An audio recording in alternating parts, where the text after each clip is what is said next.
अस्सलाम वालेकुम दोस्तों, कैसे हैं आप सब। मैं ज़ुबीना फ़याज़ एक बार फिर आपके साथ मैं ले आई हूँ आपके लिए एक नई कहानी। ये कहानी काफ़ी हद तक हकीकत वाक़ियों से भी मेल खाती है। आप लोगों ने कई मर्तबा अपने घरों में अपने नानी दादी से या बुज़ुर्गों से इस किस्म के किस्से सुने होंगे कि जहाँ पर जिन्नों की बातें होती है या जादू टोनों की बातें होती है या किसी रूह वगैरह की बातें की जाती है। ये भी कुछ इसी किस्म की कहानी है। उम्मीद करती हूँ आपको ये कहानी ज़रूर पसंद आएगी। तो मैं शुरू कर रही हूँ। इस कहानी का नाम है आसेब।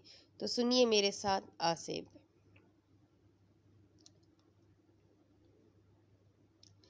रात का आखिरी पहर था।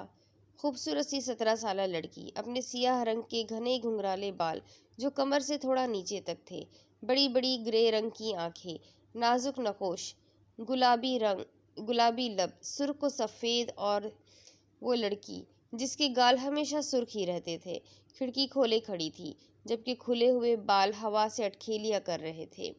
हर चीज से बेखबर वो लड़की खिड़की से खिड़की के सामने घने दरख्त पर बैठे उस अधेड़ उम्र आदमी को देख रही थी, जो इस पर नजरें मरकूज किए बहुत आहिस्ता से कुछ तेज तेज पढ़ रहा था।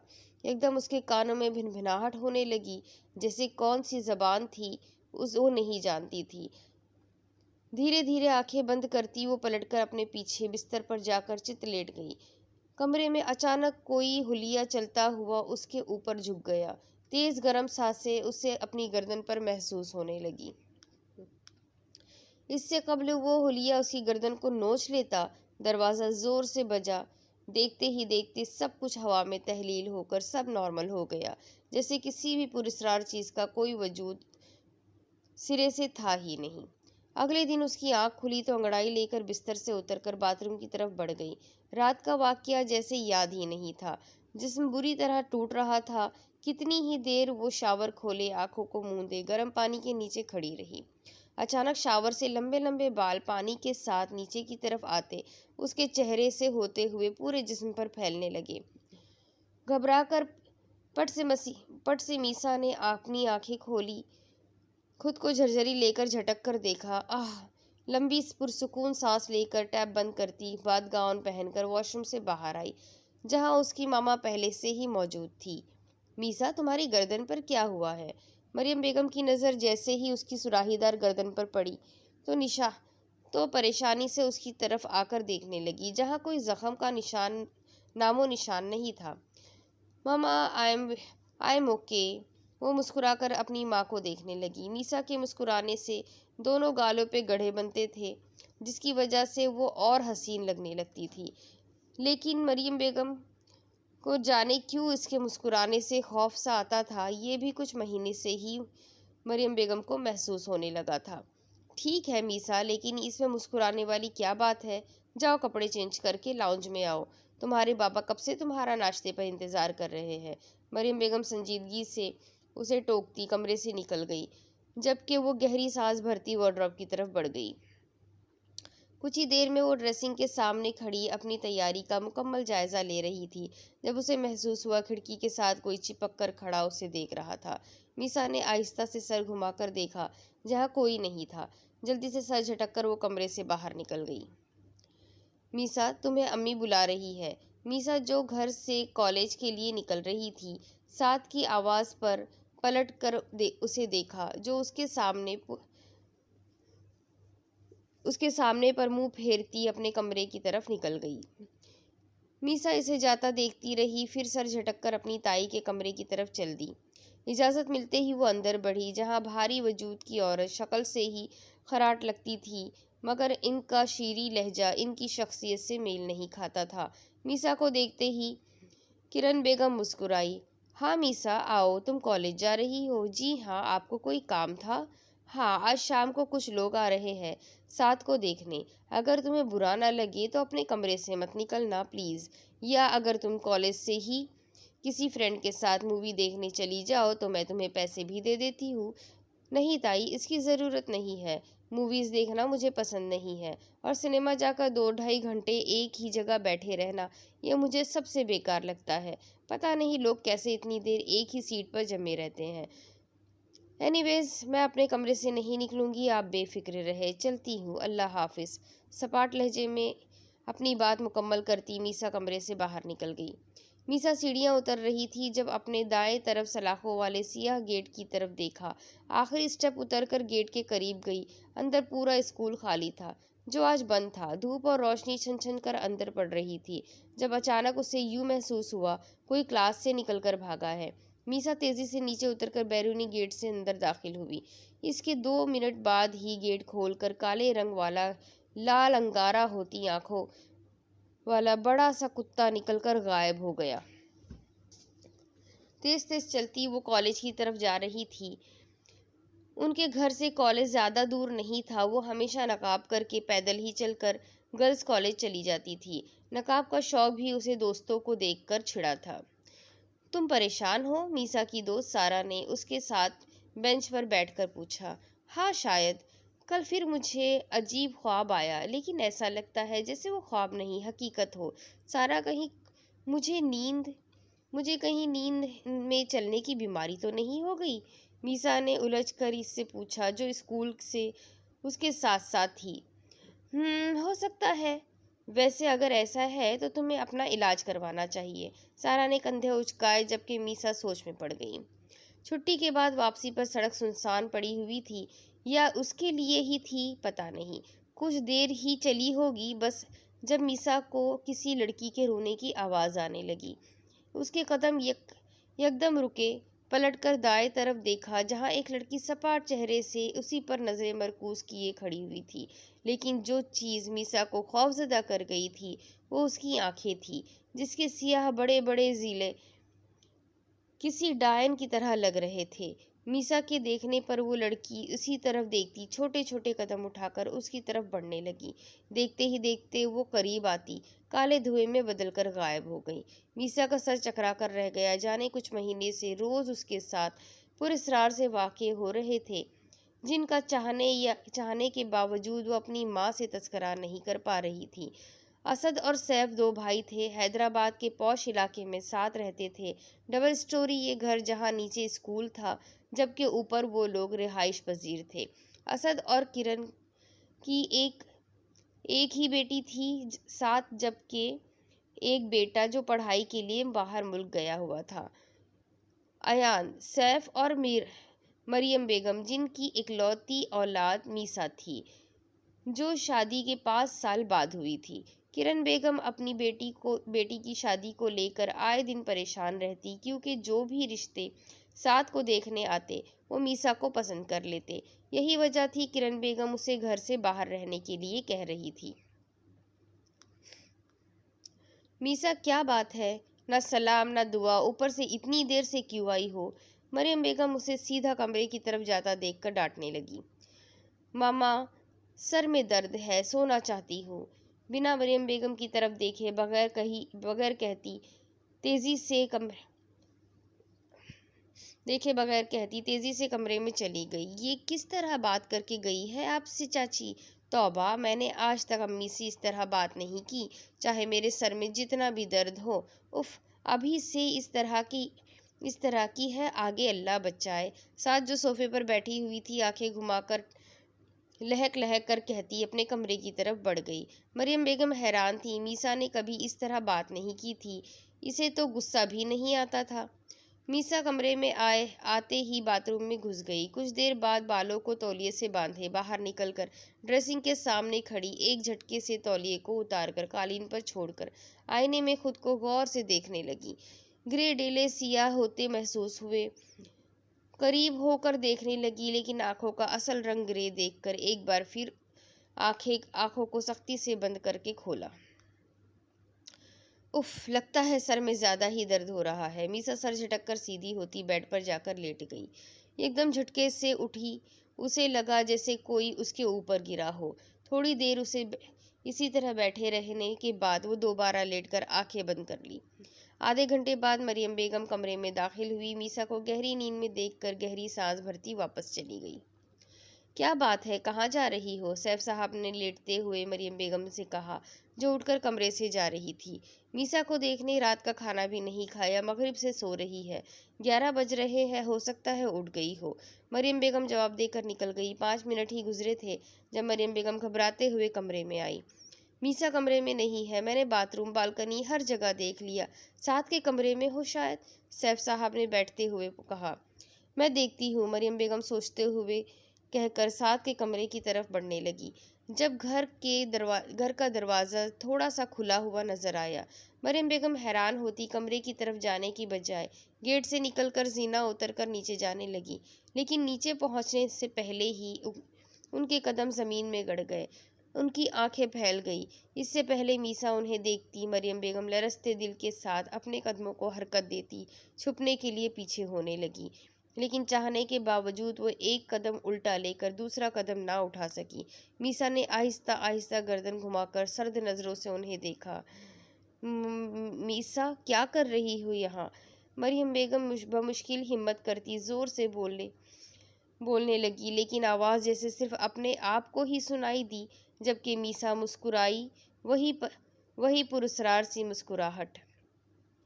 मरियम बेगम को जब कुछ समझ न आया तो आयत पढ़ने लगी। मामा, मीसा जोर से चीखते हुए उठकर ऊपर उनकी तरफ आने लगी। मरियम बेगम की जबान तालू से जा लगी। घर में सब सो गए थे, तभी यहाँ आ गई थी। चले अब, सपाट लहजे में कहती मीसा ऊपर चढ़ती चली गई, जबकि मरियम बेगम वहीं खड़ी रह गई। अगले दिन इतवार था, इसलिए सब घर पर ही थे। जब अचानक ही साथ का होने वाला मंगेतर और साथ आ गए, किरण बेगम बौखला गई। सबसे पहला ख्याल उन्हें मीसा का आया, जो बिल्कुल नहीं चाहती थी साथ के ससुराल का कोई भी फर्द इससे मिले जब तक शादी नहीं हो जाती। इससे कब्ल वो कमरे में जाती, मीसा शब ख्वाबी के लिबास में ही आंखें मसलती लाउंज में दाखिल हुई। किरण बेगम का उसे देखकर खून ही खौल गया। दानिश, जो साथ को देख रहा था, एकदम नज़र इस पर पड़ी तो देखता ही चला गया। लापरवाह हुस्न इसकी नज़रों में कैद होता चला गया।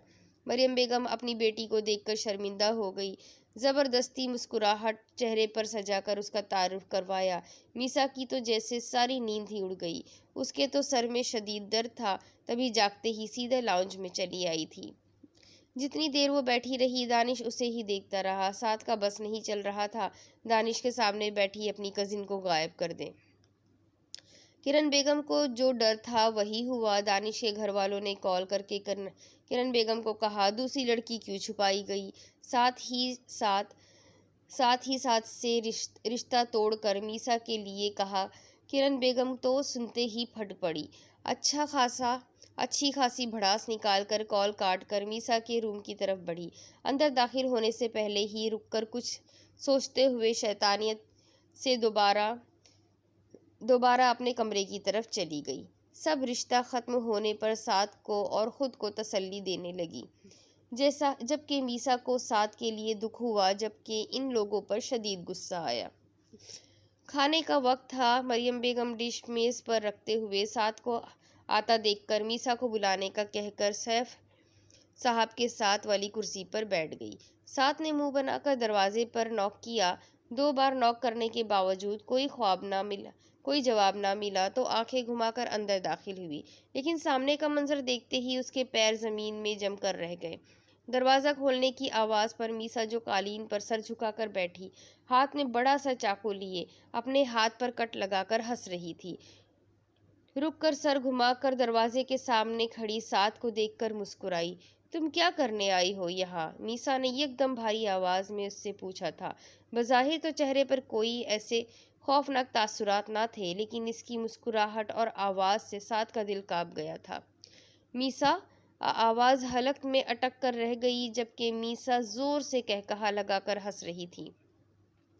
साथ उसके कहकहे को सुनकर कांप कर पूरे कद से नीचे गिरी, एकदम जैसे मीसा नींद से जागी। हाथ में खून वाला चाकू और अपने हाथ को जख्मी देखकर खौफजदा हो गई। तेजी से हाथ से चाकू नीचे फेंककर बाथरूम की तरफ दौड़ गई। किरण बेगम ने जैसे ही दरवाज़ा खोला, अपनी बेटी को ज़मीन पर गिरा देखकर चीख मारती सबको आवाज़ें देने लगी। मीसा, साथ क्या कह रही है? तुम अपने आप को क्यों जख्मी कर रही थी? बताओ मुझे, कुछ दिन से क्या हरकतें कर रही हो तुम? सब साथ के कमरे में जमा थे, डॉक्टर चेक करने के लिए आ चुके थे। मरियम बेगम ने उनके जाते ही मीसा को कंधों से थाम कर झिंझोड़ डाला, जो आंखों में नमी लिए खुद भी समझने से कासिर थी। मुझे कुछ नहीं पता मामा, मेरे साथ क्या हो रहा है। मैं सच कह रही हूँ मामा, मेरा यकीन करें। मीसा परेशानी से कह कर अपनी माँ के गले लग गई। असद और सैफ साहब ने एक दूसरे को देखा, जो कुछ समझ नहीं पा रहे थे। खामोशी में उसकी गुनगुनाहट पूरे स्कूल में गूंज रही थी। जो बाल खोले बिना दुपट्टा जमीन पर बच्चों के अंदाज में घुप अंधेरे में बैठी हिल हिल कर गुनगुनाने में लगी हुई थी। खामोशी से उसकी गुनगुनाहट पूरे स्कूल में गूंज रही थी। जो बाल खोले बिना दुपट्टा जमीन पर बच्चों की तरह बैठे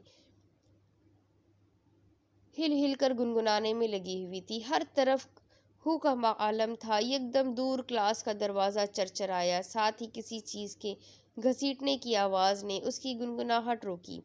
बहुत आहिस्ता से वो खड़ी हुई जब जीने से चढ़कर कुत्ता भौंकता हुआ अंदर आया। मीसा ने घुर्रा कर उस पर हमला किया। क्लास का दरवाज़ा धाड़ करके खोला और फिर बंद हो गया। कुछ ही लम्हों में वहाँ खामोशी के साथ खून की बदबू फैल गई। सुबह होते ही उसकी आंख खुलकर दोनों हाथों से बालों को लपेटकर उठकर बाथरूम की जानिब बढ़ी। मुंह धोने के लिए जैसे ही नल खोलकर चेहरे पर छींटा मारकर दोबारा हाथ नल के नीचे किया, हाथों में बाल और खून जमा हो गया था। दिलखराश चीख कर साथ दोनों हाथों को झटक कर तड़प कर पीछे होती कपकपाते हाथों को देखा तो सुन हो गई। हाथ हर चीज से पाक थे। खौफ के मारे वो जल्दी से बाथरूम से निकल गई। कमरा लॉक करके शब ख्वाबी का लिबास बदलने लगी जब उसे महसूस हुआ कोई उसे देख रहा है। हाथ में थामी कमीज को सख्ती से पकड़े वो चारों तरफ आंखें फाड़ फाड़ कर देख रही थी। अच्छे से तसल्ली करके जल्दी से कमीज पहनकर जैसे ही लाउंज में आई, जहाँ कोई नहीं था, अभी वो आवाज़ देने का सोच ही रही थी जब घर के दरवाजे से सैफ साहब और मरियम बेगम को आते देखा। मामा क्या हुआ? आप सब इस वक्त कहाँ चले गए थे? नीचे प्रिंसिपल के पास से आ रहे हैं। गेट के अंदर सामने ही कुत्ता मरा हुआ था। उफ, जाने कब मरा बेचारा।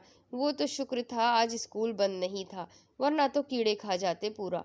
मरियम बेगम झरझरी लेती बिताकर अपने कमरे की जानिब बढ़ गई, जबकि मीसा उन्हें जाता देखती रह गई। 2 दिन पुरसुकून गुजरे। ना तो मीसा को सुबह उठते जिसमें दर्द होता, ना ही कोई पुरस्रार हरकत हुई। मीसा साथ को पानी दे आओ। करण बेगम सोफे पर बैठी इसे आता देखकर बोली। मीसा सर हिलाकर किचन की तरफ बढ़ गई। आ जाओ साथ साथ बेड पर बैठी फ्रिज आ जाओ साथ बेड पर बैठी फ्रेंच फ्राइज की फुल साइज की प्लेट हाथ में पकड़े मूवी देखते हुए खाने में मशगूल थी। साथ आप ही पानी लाई हूँ। मीसा आगे बढ़कर साइड टेबल पर ग्लास रखते हुए बोली। साथ ने प्लेट नीचे रखकर ग्लास उठाकर ग्लास को मुंह से लगाया। नजरें मूवी पर मरकूज थी। एकदम तड़प कर साथ ने ग्लास को कालीन पर फेंक कर कह करने लगी। अचानक मीसा पुरस्कार तरीके से मुस्कुराई। आंखें और डेला सियाह होके वापस अपने असल रंग में बदला। मीसा ने फर्श पर गिरे गिलास को देखा जिसमें बेतहाशा बाल थे। अम्मी अम्मी बचाए, अम्मी अम्मी। साथ ने फर्श पर गिरे गिलास को देखा तो डर कर अपनी अम्मा को आवाज़ देने लगी। किरण बेगम जल्दी से अंदर आई। पीछे ही मरियम बेगम भी साथ ही उनके दौड़ी चली आई। क्या हुआ साथ, ऐसे क्यों चिल्ला रही हो? अम्मी इसने मुझे पानी में बाल भर कर दिए। ये लड़की पागल हो चुकी है। उस दिन अपने आप को जख्मी करके खुश हो रही थी, आज अभी मुझे इसने जाने कौन सा काला जादू करके मुझे बालों से फिर भरा पानी पिलाया। ओह, कहकर वो फिर से वॉमिटिंग करने लगी। साथ अपनी अम्मी को देखकर सब बताने लगी। मरियम बेगम अपनी बेटी को देखने लगी, जो खुद हैरान और परेशान उसे देख रही थी। कहाँ है गिलास? मरियम बेगम ने एकदम पूछा। वो रहा। साथ ने हाथ के इशारे से गिलास की तरफ इशारा किया। मरियम बेगम ने गिलास जैसे ही उठाकर देखा, जहां बालों का नामो निशान नहीं था। साथ तो देखते ही आंखें झपकना भूल गई, जबकि मीसा ना समझी से खड़ी रही। मीसा साथ तुम्हारे बराबर की है, जो उसके साथ इस तरह का मजाक कर रही हो। माफ़ी मांगो उससे। मरियम बेगम ने बाजू पकड़कर सख्त लहजे में कहा। मेरी क्या गलती है, और जब वो मेरे बराबर की है ही नहीं तो मैं क्यों करूंगी उनसे मजाक। मीसा चिढ़कर कहती, बाजू छुड़ाकर कमरे से बाहर निकल गई। देखा इसके तेवर, दिन ब दिन बदतमीज होती जा रही है। किरण बेगम गुस्से से बोलकर गिलास उठाने लगी, लेकिन खाली गिलास देखकर किरण बेगम भी हैरान रह गई। मरियम बेगम ने सुलगती हुई नजर साथ पर डाली, तुमसे ऐसी उम्मीद नहीं थी। मरियम बेगम चबाकर कहती हुई कमरे से बाहर निकल गई। 12 बजे का वक्त था। मीसा का कल टेस्ट था, इसलिए वो लाउंज में ही बैठी पढ़ रही थी, जबकि सब कमरे में सोने जा चुके थे। अचानक खामोश फिजा में दरवाज़ा जोरदार आवाज़ में दरवाज़ा खुला और फिर बंद हुआ। खुलने बंद होने की आवाज़ गूंजने लगी। अचानक होने वाली इन आवाज़ पर मीसा की उंगलियों में दबा पेन छूट गया। घबराकर उसने दरवाजे की तरफ देखा। एकदम दोबारा दरवाज़ा खुला और बंद होने लगा। मीसा डर कर उठ गई। इससे पहले वो कमरे में जाती, दरवाजे के पार किसी लड़की के तड़प तड़प कर रोने की आवाज़ आ रही थी। खौफ से वो अपनी जगह से हिल न सकी।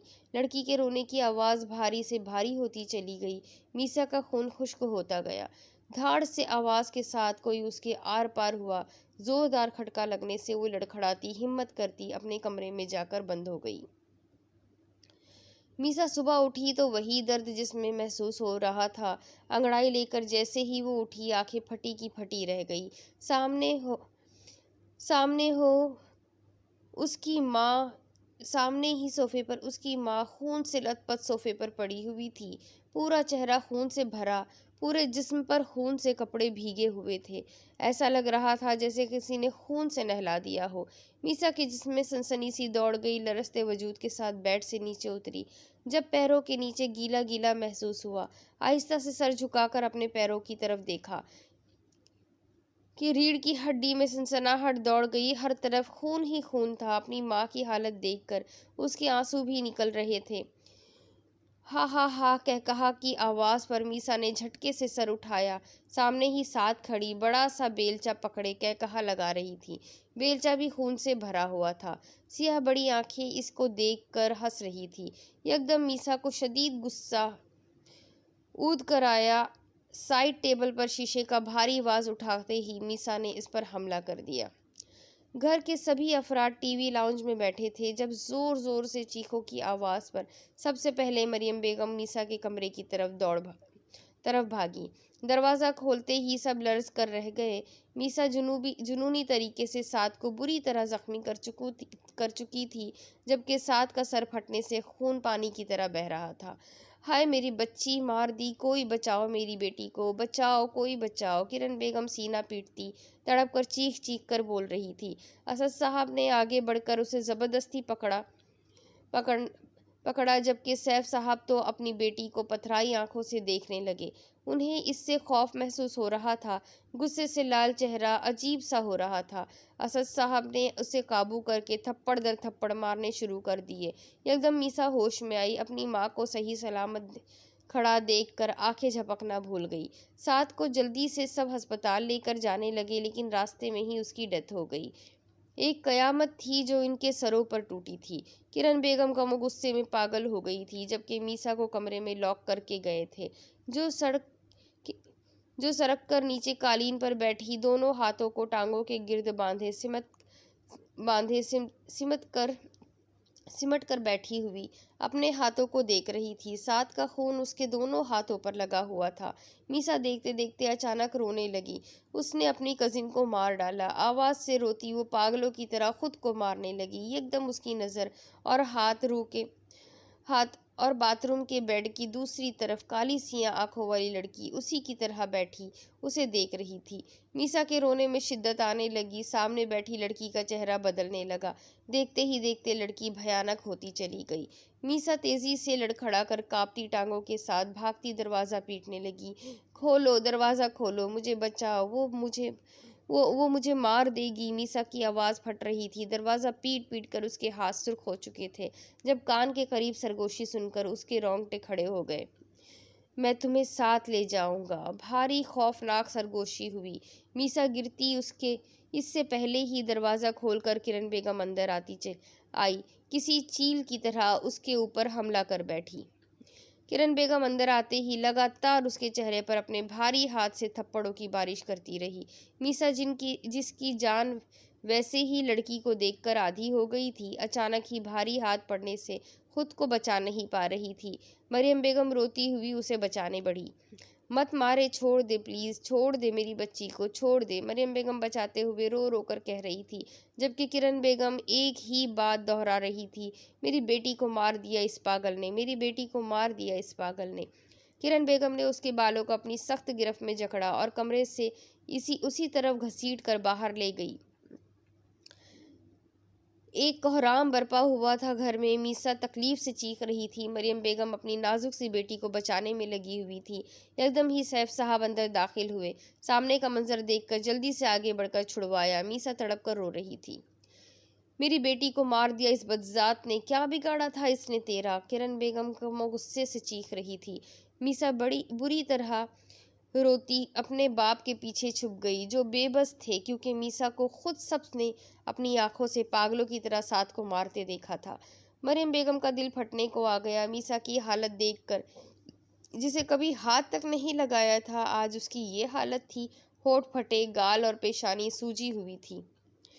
क्यों किया मीसा? ऐसी क्या बात हुई थी बताओ, मरियम बेगम ने झिझोड़ते हुए कहा, जो कुछ भी नहीं समझ पा रही थी। अचानक मीसा पर कपकपाहट तारी हुई। किरण बेगम के तड़प तड़प कर रोने में कहे गूंजने लगे। मरियम बेगम के साथ सैफ साहब भी अपनी बेटी को देखने लगे, जो इतना पीटने के बाद कहा लगा रही थी। किरण बेगम भी अपना रोना भूलकर उसे खौफ से देखने लगी। रीढ़ की हड्डी में सनसनाहट सी दौड़ गई। कहे लगाते मीसा तेजी से कमरे की तरफ भागी। मीसा सैफ दहाड़ कर पीछे भागे। अंदर का मंजर देखकर साकित हो गए। मीसा स्टडी टेबल से लैंप उठाकर तार को दांतों से काट रही थी। ये पागल हो गई है सैफ, मरियम बेगम खौफ से बोली, जो अब तार काट कर हर चीज को कहे लगाकर जमीन बोस कर रही थी। मार दिया इसे मैंने, हा हा हा, मार दिया। कहे लगाने के साथ मीसा जोर जोर से बोल रही थी। दोनों दरवाजे के पास खड़े दोनों बरसती आंखों से अपनी 17 साला बेटी को देख रहे थे। मरियम बेगम का तो दिमाग ही सुन हो चुका था। मीसा की हरकतें काफी पुरस्कार हो रही थी। काश वो पहले ही अपने शौहर से इसके बारे में बात कर लेती तो शायद आज ऐसा ना होता।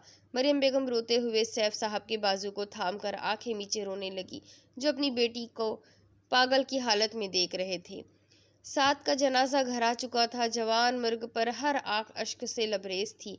किरण बेगम, जो अपनी बेटी को दुल्हन के रूप में देखना चाहती थी, सफ़ेद कफन में देखकर दहाड़े मार मार कर सीना कोपी कर रही थी, जबकि मरियम बेगम भी सात को देखकर जब्त खो बैठी थी। दूसरी तरफ मीसा ज़मीन पर बच्चों की तरह लेटी छत पर नजरें मरकूज किए हुए थी, कभी हंसती कभी घूरती। एकदम कमरे में खून की बू आने लगी। मीसा ने आहिस्तगी से सर घुमाकर कमरे के कोने में देखा, जहाँ वही अधेड़ उम्र आदमी बैठा तेज तेज कुछ पढ़ रहा था। मीसा उसके तय होठों पर नजरें मरकूज किए देखती रही, जब कमरे में भारी कदमों की धमक सुनाई देने लगी। मीसा दर्द से कर्राह कर अपने हवास में आती, अपने इर्द गिर्द देख कर खौफ से चिल्लाने लगी। टांगों से जैसे जान निकलने लगी जब खून की बूंद आकर उसके चेहरे पर गिरी। आदमी की भिनभिनाहट कानों में तेज होती चली गई। मीसा जबान को हरकत देने की कोशिश करने लगी, जब यूं महसूस हुआ मुंह में जबान नहीं है। हाथ उठाकर देखना चाहा, जब हाथों को सुन पाया। सात को तदफीन के लिए ले जाया गया। किरण बेगम को आस पड़ोस की औरतों ने संभालने की कोशिश की। तदफीन के बाद घर आए जब किरण बेगम ने अपनी बेटी के मुजरिम को पुलिस के हवाले करने को कहा। जो कुछ हुआ अच्छा नहीं हुआ। मुझे लगता है मीसा बीमार है, वरना वो ये सब कभी भी नहीं करती। बीमार? मेरी बेटी को बेरहमी से मार दिया और तुम कह रहे हो वो बीमार है? माफ़ करना, लेकिन मीसा ने जो किया है उसे सज़ा ज़रूर मिलनी चाहिए, वो बीमार हो या पागल। सैफ साहब की बात सुनकर असद साहब गुस्से में कॉल करने लगी। मरियम बेगम ज़ारो कतार फर्श पर बैठी रोने लगी। मीसा, ये क्या कर दिया, ये क्या कर दिया तूने? मरियम बेगम सर पीट रही थी। लाउंज में ही खड़े सब थे। धाड़ से मीसा के कमरे का दरवाज़ा खुला। सब ने घबरा कर दरवाजे की तरफ देखा, जो दोबारा बंद हो चुका था। दरवाजे के नीचे से खून बहते हुए निकल रहा था। मीसा, सैफ, मीसा, सैफ, मरियम बेगम चीख कर बोलती अंदर बोलती हुई अंदर भागी। सन्नाटे में दिल खराश चीख के साथ सब अंधेरे में डूबता चला गया। ऐसी क्या बीमारी थी आपकी बेटी को? क्या उनका दिमागी तवाज़ुन ठीक नहीं था? ऐसा कुछ नहीं इंस्पेक्टर साहब, हमारी मीसा तो बिल्कुल ठीक थी। कॉलेज जाती थी, पढ़ती थी, नॉर्मल थी, बिल्कुल। सैफ साहब मुर्दा आवाज़ में बोले। एक बात समझ नहीं आई, आपके घर में बेलचा कहाँ से आया? मुत मकतूला के वालिदैन का यही कहना है, उनकी बेटी को बेलचा से मारा गया। पोस्टमार्टम उनके वालिदैन ने होने नहीं दिया कि उन्हें अपनी बेटी के मुजरिम और गवाह यही है। कहीं ऐसा तो नहीं आपने अपनी बेटी को खुद मार दिया हो? इंस्पेक्टर मशकूक नज़रों से देखता पूछने लगा। हम इतने बेगैरत नहीं हैं इंस्पेक्टर साहब, लेकिन आपकी बेटी ने सबूत दिया है। सैफ साहब अपनी कजिन को कत्ल करके खुद को पंखे में तार डालकर अपने आप को मार डाला। आप इस बारे में क्या कहेंगे? देखिए, हमें कुछ नहीं पता, वो कुछ दिनों से पुरस्रार हरकतें कर रही थी। मुझे लगा ऐसा कोई मसला नहीं है, लेकिन मैं गलत थी। इसके दिमाग में जाने क्या चल रहा था। मरियम बेगम ने रोते हुए सब बताना शुरू कर दिया। सैफ साहब अपनी बीवी को गुस्से और सदमे से देख रहे थे। काश तू इसकी तरफ से इतनी लापरवाही ना बरतती, तो शायद कुछ भी ऐसा ना होता। वक्त की रफ्तार इसी तेजी से चलती रही। मीसा के खुद को मार लेने से केस नहीं हो सका। हाँ, इतना ज़रूर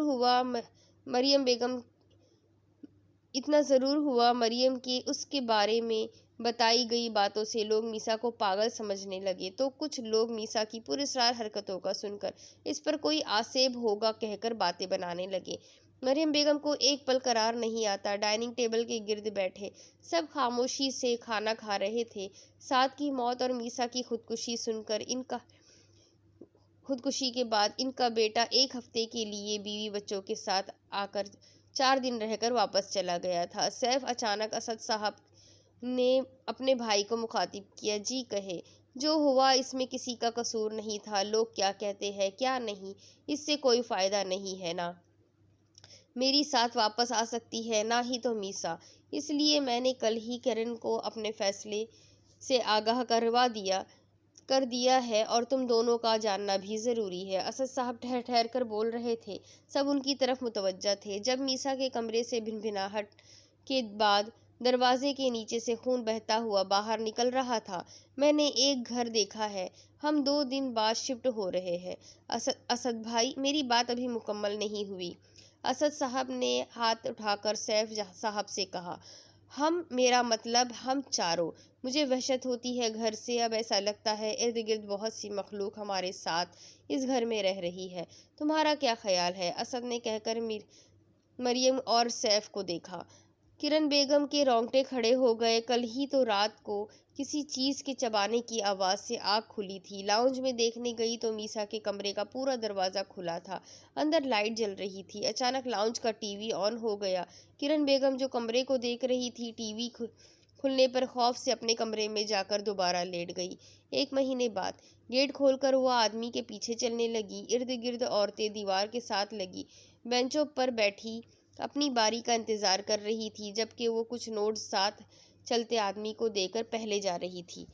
कमरे में दाखिल होते ही नीम अंधेरे में अगरबत्तियों की खुशबू ने पूरे कमरे को अपने हिसार में लिया हुआ था। जगह जगह मोमबत्तियां लगी हुई थी, जो अंधेरे को कम करने का बाज बन रही थी। आओ, कैसे आना हुआ? कमरे में अधेड़ उम्र आदमी की आवाज़ गूंजी, जो ज़मीन पर बैठा काले चोले में अपने लंबे लंबे बालों को फैलाए खोपड़ियाँ रखे बैठा था। लकड़ी का जेवर अंगूठियाँ सजाए कुछ पड़ता सुरमे लगी आंखों को इस पर मरकूज किए देख रहा था। वो चलती ही उस आदमी के सामने ज़मीन पर बैठी। मुझे मालूम हो चुका है, तुम्हारा रास्ता अब साफ है, आदमी ने उसके बैठते ही कहा, जो खामोशी से इस आदमी को देख रही थी, जो आज एक भयानक शक्ल का लग रहा था। किरण बेगम का दिल किया काश वो इसे भी मार दे। कैसा काम? आपने कहा था लड़की पागल हो जाएगी, पर उस पागल लड़की ने मेरी बेटी को जान से मार डाला और खुद भी मर गई, जबकि आपने कहा था आपका जादू कभी नाकाम नहीं होता। फिर ऐसा क्यों हुआ? मुझे अफसोस हुआ, लड़की पर जिन आशिक हो गया था, अपने साथ ले गया उसे। बाकी जो तुम्हारी बेटी के साथ हुआ, ज़रूर इस शरारती जिन ने किया होगा। इसने सपाट लहजे में कहा। ये कैसा काला जादू था कि एक जिन आपके काबू में नहीं रहा। मैं कितनी उम्मीद से आई थी कि उस लड़की को पागल खाने भिजवा दूंगी ताकि मेरी बेटी को सब देखे पसंद करे, लेकिन ऐसा कुछ नहीं हुआ। इस आग में मेरी बेटी जल गई, मरियम बेगम रोते हुए कह रही थी। फिर आंसू पोंछ कर पर्स से 40,000 रुपए निकाल कर उस शख्स को दे दिए जो ललचाई हुई नजरों से पैसे देख रहा था। चलती हूँ। किरण बेगम काम के बाद के पैसे देने आई थी, शायद वो ना देती अगर वो अपना मुर्शिद ना भेजते, ना पीछे लगवाता जो पैसे ना देने का सुनकर धमकी देने लगा था। किरण बेगम के निकलते ही इस आदमी ने किसी आदमी को बुलाया। जी बाबा, इस औरत को दोबारा यहाँ आने मत देना, कहीं अपनी बेटी के गम में आकर हमारे हलक में ही ना फंस जाए। आदमी पैसे की गड्डी को सूंघता एक नोट उसे देकर बोला, जो शैतानियत से मुस्कुराकर सर हिलाकर बाहर निकल गया था। कुछ भी नहीं चाहा था, बस अपनी औलाद की खुशियों के लिए गलत रास्ता ही तो चुना था, जिस रास्ते ने सबसे पहले उसी की औलाद को खा लिया। ये कहानी यहाँ ख़त्म होती है। तो देखा आप लोगों ने किस तरह से गलत काम करने का अंजाम भी गलत ही होता है, बुरे के साथ बुरा ही होता है। उसने दूसरे की बेटी को पागल करना चाहा, वो पागल तो हो गई लेकिन साथ ही इसकी बेटी ही मर गई। तो कभी किसी का इंसान को बुरा नहीं सोचना चाहिए, कभी बुरा नहीं करना चाहिए। जो कुछ होता है अल्लाह की मर्ज़ी से होता है। अगर ज़िंदगी अल्लाह की मर्ज़ी पर छोड़ दी जाए तो शायद ज़िंदगी में इतनी मुश्किलें कभी भी ना आए। तो इंशाल्लाह अगली एक नई कहानी के साथ फिर मिलूँगी। उम्मीद करती हुई कहानी आपको ज़रूर पसंद आई होगी। फिर मिलेंगे इंशाल्लाह। अल्लाह हाफ़िज़।